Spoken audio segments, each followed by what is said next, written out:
So a couple years ago, when this channel started to gain momentum, a subscriber actually gifted me a roll of Natura 1600, shout out to Joe, and I got a roll of Superia 1600 from my friend Wei, shout out to you as well. I heard great things about Natura and how it renders color because of that fourth layer that Fujifilm put into it, that cyan layer that kind of helps with the blues and greens. But I will say though, and many of you might agree, that this roll of film is probably the hardest one to get through because of how confusing it is to use it. And here's why.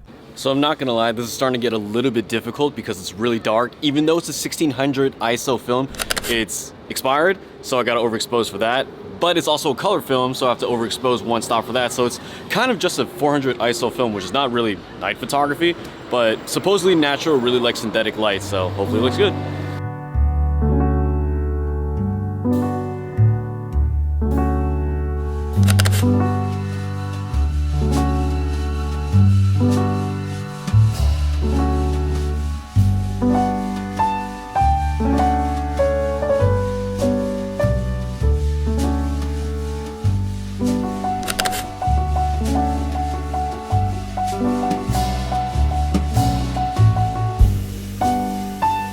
Dude, I just straight up missed 2 shots because of the timer. This is why you bring a shutter release cable.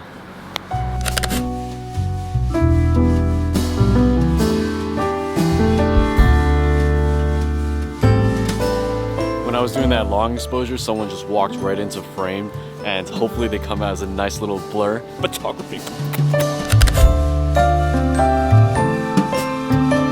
Before I go further, I would love to thank the sponsor of this video, Squarespace. Squarespace provides some of the industry-leading tools for making a portfolio for photographers like us who want to be taken seriously. I recently renovated my website to be more focused on my documentary work. Squarespace allows a lot of customizability from their award-winning templates to something as simple as changing the background to black. I love how my website feels more mature, and if I have any questions or problems, I know I can contact the 24/7 customer service to get myself squared away. You can start a free trial today at squarespace.com/ChrisChew. Use my code ChrisChew at checkout for 10% off your first purchase. Thank you to Squarespace for sponsoring this video. So when I was testing out this film, I was nervous about a few things. One, I didn't really know what the true ISO of this film was. Was it 400? Was it 800? And when I used it in low light, was I supposed to expose a little bit more for the shadows, or would it be okay because of all the overexposure that I was already giving it?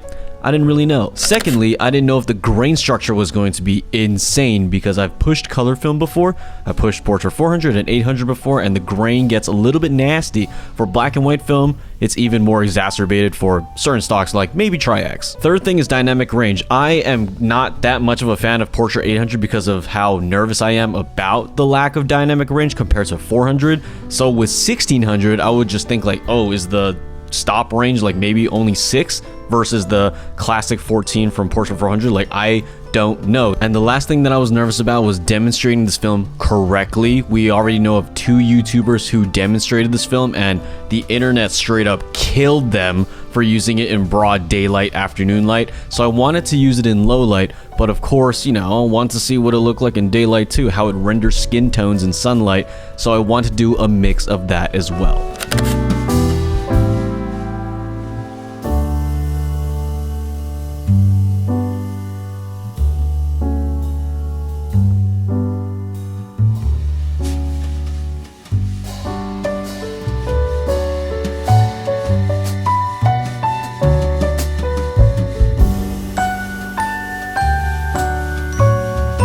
Fun fact to know about these 2 film stocks, which actually wasn't really fun for me to find out, is that they're exactly the same thing. Natura 1600 is for the Japanese market, and Superia 1600 was for every other region outside of Japan.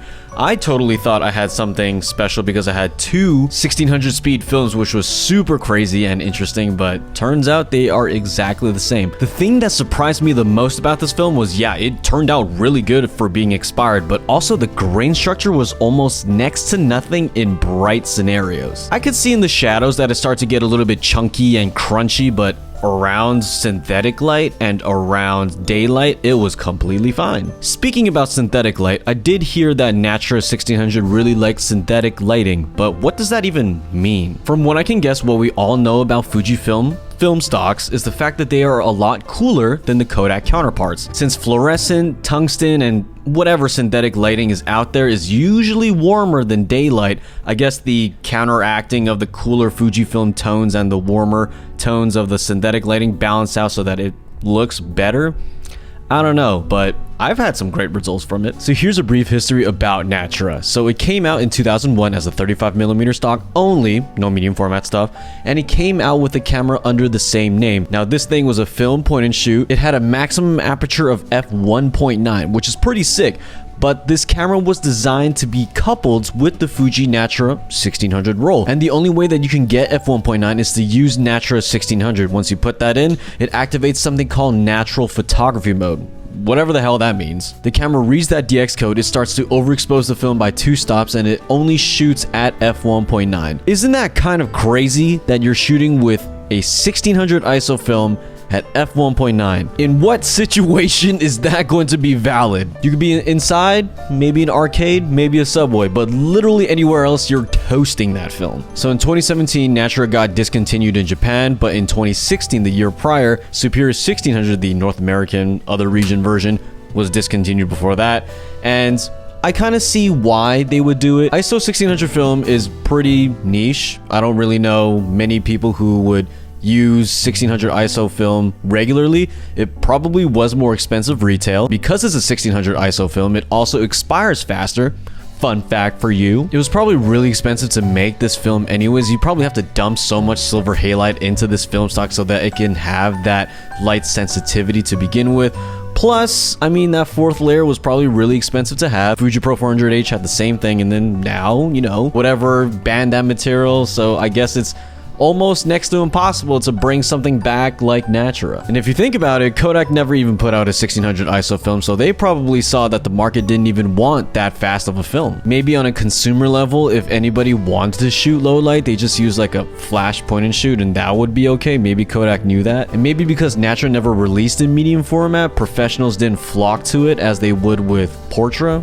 I'm not sure. These are all speculations. Well, I hope you liked those photos. It was kind of hard for me to get through these rolls because of how confusing it was, and I never shot these rolls before, so hopefully you liked it. Make sure you subscribe, like this video, comment down below. As always, I will see you in the next video. Peace.